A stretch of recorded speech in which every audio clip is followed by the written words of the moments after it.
মা একটা সিম্পল কথা কেন বলছো না? তোমাদের মতো করে যদি আমাকে সবকিছু করাবা, তোমাদের কালচার যদি ফলো করাবা, তাহলে আমাকে দেশে রেখে দিতা, বাইরে কেন পাঠাইছো? আমি তো ওখানে গিয়ে একটা লাইফস্টাইল অ্যাডাপ্ট করে ফেলছি, তাই না? এখন তো জোর করলে আমার জন্য ডিফিকাল্ট হয়ে যায় সবকিছু। বাবা বুঝাচ্ছ না কেন? কি বোঝাবো তুমি অনেক? আমি যা বলছি তার বাইরে একটা কথাও বলবি না।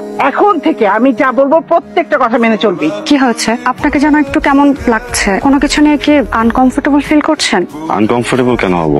আংটি পছন্দ হয়নি? না, পছন্দ হবে না কেন? আংটিটা তো খুব সুন্দর। আংটিটা খুব পছন্দ হচ্ছে আমার। আমার সিম্পল জিনিস খুব পছন্দ। আংটিটা সিম্পল এন্ড বিউটিফুল। তাহলে প্রবলেমটা কোথায়?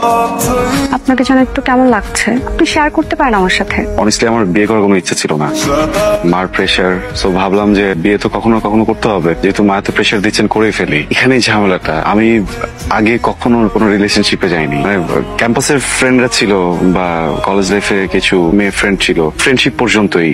এর উপরে বা এর বেশি কখনো কোনো কিছু ভাবিও নি। সবসময় কাজ নিয়ে বিজি ছিলাম বা স্টাডি নিয়ে বিজি ছিলাম। মেয়েদের সাথে ফ্রেন্ড জোনের বাইরে গিয়ে কথা বলা, কোনো কানেকশনে আমি একটু আনকমফোর্টেবল। সময় লাগবে, ঠিক হয়ে যাবে। আসছেন কেন? আপনি টেনশন করবেন না, সব ঠিক হয়ে যাবে। আমি জানি। কি জানেন? আমার একটা রিলেশন ছিল, একটু একটু তো এক্সপিরিয়েন্স আছেই। তুমি যে ভুলটা করছো, আমার বোনকে বাড়িতে না পৌঁছে দিয়ে ঢাকায় চলে গেলে, চেকটা কি পরে জমা দিলে হতো না? সরি।